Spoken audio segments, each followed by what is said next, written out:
This episode is brought to you by Patriot Gold Group. Protect your retirement assets and future. Talk to the experts at Patriot Gold. They're the top-rated gold IRA dealer for 7 years in a row. Think about that, 7 years in a row, the top-rated gold IRA dealer. Go to patriotgoldgroup.com or call 1-888-621-3856 for a free investor guide.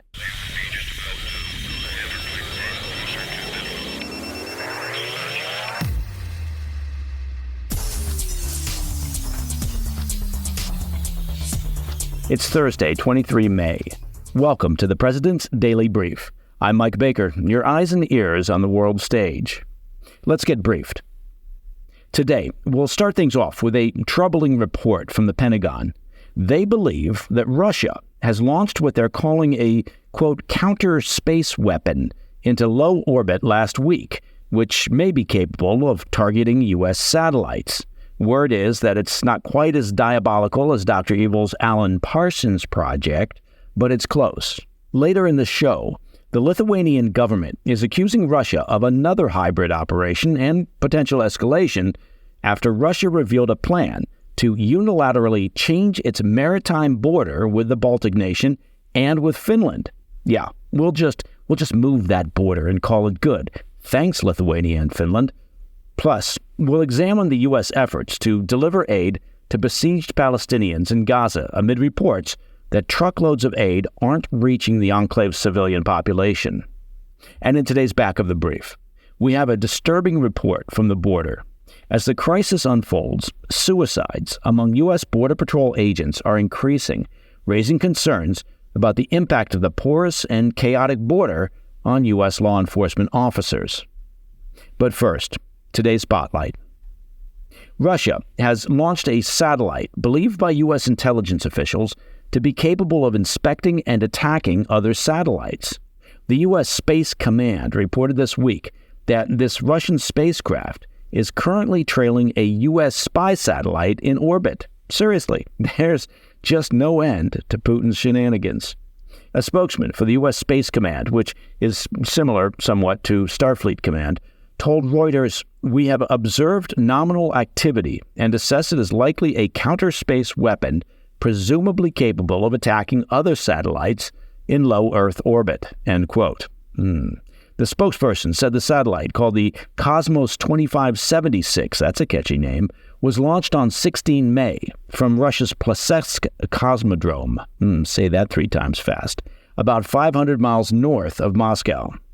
The Russian-launched craft has not gone near any U.S. satellites, but space analysts observed it to be in the same orbital ring as USA 314, and that's a bus-sized SIGINT satellite launched back in April of 2021. Now, for those of you who aren't satellite geeks, that's a satellite that intercepts communications and electronic signals for intelligence-gathering purposes.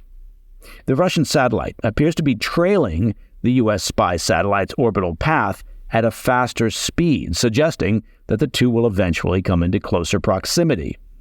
Pentagon spokesman Brigadier General Patrick Ryder said the new Russian craft had characteristics resembling previously deployed counter-space payloads from 2019 and 2022, so this is not Putin's first rodeo with a counter-space weapon.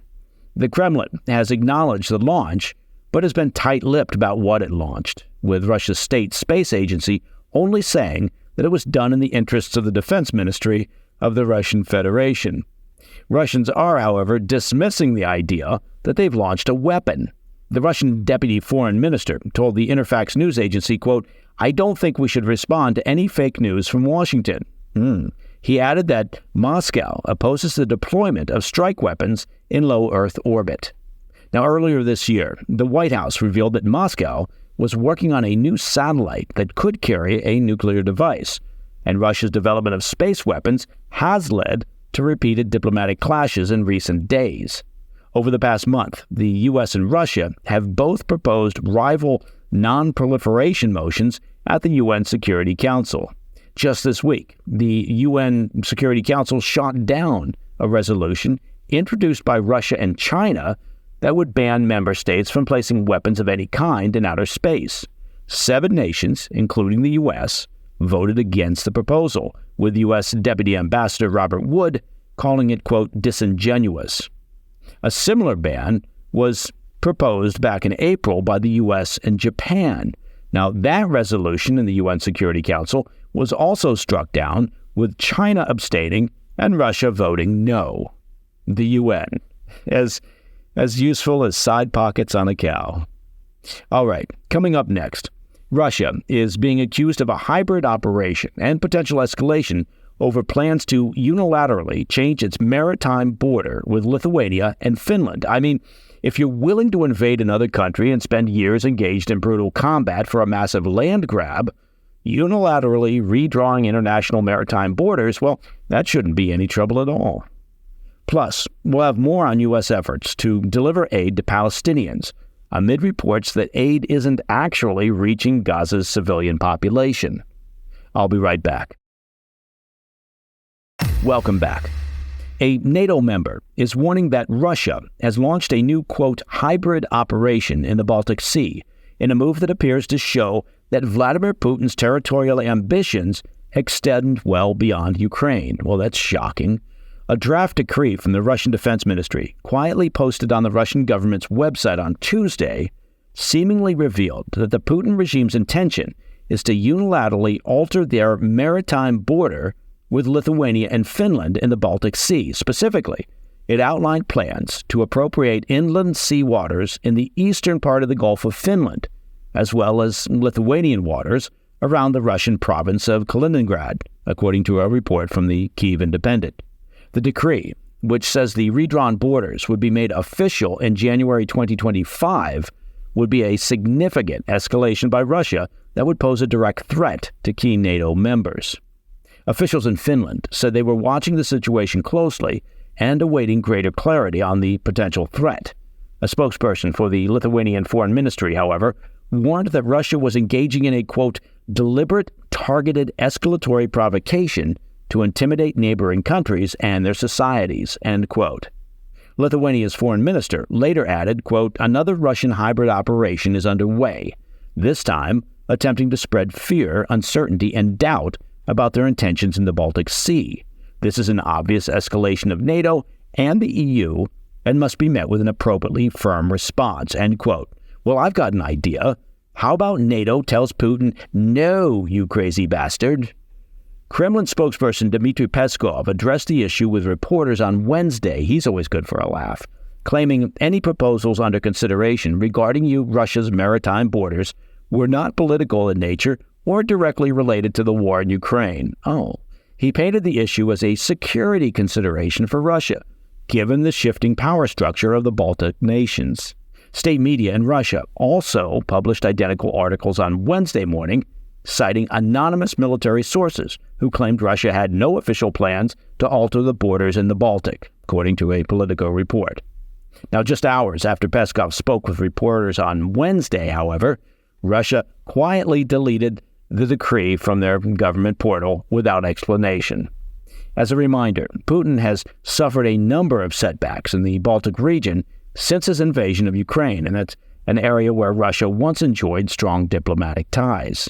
Sweden and Finland ditched their decades-long position of neutrality and applied to join NATO in May of 2022, following Russia's invasion.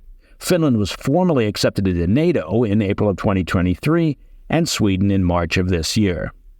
The only foothold in the region left for Putin comes through the Russian province of Kaliningrad, sandwiched between Lithuania and Poland along the southern coast of the Baltic Sea. It holds a vital military function for the Kremlin, serving as the home of the relatively now devastated Russian Baltic Sea Fleet. Russia has also reportedly stationed nuclear weapons within the province.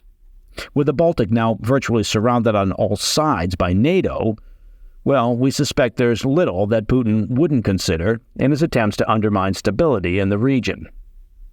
All right, now I want to turn our attention to Gaza, where concerns are mounting regarding the effectiveness and long-term viability of the U.S. multi-million-dollar floating pier meant for delivering aid into the devastated enclave. Construction on the pier was finalized last week at a cost of roughly $320 million. What a bargain, with the stated goal of delivering some 500 tons of aid per day. Things got off to a rocky start this weekend, however, and officials of the Pentagon revealed on Tuesday that none of the aid has reached Palestinians in Gaza thus far. That's according to a CNN report. On Friday, some 569 metric tons of humanitarian assistance was delivered through the pier to a staging area on shore. But as trucks were beginning to move the first batch of aid shipments to distribution centers in Gaza on Saturday, a majority were intercepted by groups of desperate Palestinians who stripped the vehicles of all their goods. Amid the chaotic scenes, one Palestinian man was killed, prompting the UN World Food Program to temporarily halt deliveries. Officials with the UN World Food Program warned that unless safer routes can be established with the security support of Israel, the U.S.'s pier project is doomed to fail. A spokesman for the group told the Associated Press, quote, "Without sufficient supplies entering Gaza, these issues will continue to surface. Community acceptance and trust that this is not a one-off event are essential for this operation's success. Unless we receive the necessary clearance and coordination to use additional routes, this operation may not be successful," end quote. It appears the community acceptance noted by the official played a big role in the looting of aid trucks over the weekend. A local Gazan said the population is skeptical of U.S. motives and anxious the pier will somehow be used against them, telling CNN, quote, "Is this aid or something else? We know that the U.S. has never supported the Palestinian cause, so it's implausible that it's giving us aid without something in return," end quote. As of Tuesday, the U.S. officials said they're working with the UN and Israel to find alternative routes and to determine how much aid can be safely kept at staging areas inside Gaza at any given time. Currently, U.S. officials said most of the aid is being held at an initial staging area in Cyprus, which is situated in the eastern Mediterranean, in order to keep it safe. The U.S. has also been negotiating with Israel on finding other ways to accelerate aid. Israel reportedly agreed this week to allow aid that has already been inspected in Cyprus to bypass additional screenings in Egypt so it can reach the Gazan population directly. The U.S. also continues to deliver aid by air, with the most recent drop occurring on May 9th. All right, in today's Back of the Brief, we'll examine a troubling and sad report. Suicides among U.S. Border Patrol agents are skyrocketing as deteriorating conditions take a toll on their mental health. I'll be right back. In today's Back of the Brief, the media's coverage of the crisis at the border tends to typically focus almost exclusively on the well-being of those attempting to make their way into the United States. A lot of ink is spilt on the plight of the migrants, the struggles they face in their home countries, and their dangerous trek north. Now, while these stories are important, it doesn't give us a complete picture of the border crisis. An investigation by the Free Press is focusing on a growing and somewhat invisible problem at the border, and that's the toll that the current crisis is taking on the mental health of U.S. Border Patrol agents and a rise in suicides within their ranks. There were 14 suicides among the agency's 25,000 agents in 2022, nearly double the amount from 2020 before Biden took office, and 3 times the amount recorded in 2014. The suicide rate is double that of U.S. law enforcement agencies overall. According to a number of agents interviewed by the Free Press, much of the struggle has to do with the horrors that these men and women regularly see in the line of duty, everything from dead bodies to extreme cases of child abuse. One veteran agent told the outlet, quote, "We regularly see things that people should never see, like rotting human remains, abuse of every kind, babies and kids dying or dead," end quote. He added that over time, agents have to shut down a part of themselves to keep going. Another agent, identified as Juan, recounted one of the many stories of rape on an almost daily basis. Juan told the Free Press, quote, "I had to sit there and listen to a 13-year-old girl from El Salvador tell me how she'd been raped twice by her smuggler. She was traveling with her 9-year-old brother, and the smuggler said he would hurt the boy if she didn't cooperate, so she let him do what he wanted," end quote. Juan went on to say that this is not the job that Border Patrol agents were trained to do. Instead of spending their time protecting America from criminals and potential criminals, They often spend their days processing migrants who've crossed the river, sometimes in groups of 100 or more. According to the Free Press, the agents they spoke to universally believe that the Biden administration has no interest in protecting the border, with some calling their treatment by the White House, quote, a betrayal. And that, my friends, is the President's Daily Brief for Thursday, 23 May. If you have any questions or comments, please reach out to me at pdb@thefirsttv.com. And to listen to the show ad-free, become a premium member of the President's Daily Brief by visiting pdbpremium.com. Also, remember what your mother told you. Every weekend, we feature the PDB Situation Report. I'm sure she's talked about this with you. It's an extended weekend version of the PDB with news, analysis, and outstanding guests. And it's all in living color with moving pictures and surround sound and everything. It's just like TV. In fact, it is TV. Available on all podcast platforms, the First TV, and our YouTube channel at President's Daily Brief. I'm Mike Baker, and I'll be back later today with the PDB Afternoon Bulletin. Until then, stay informed, stay safe, stay cool.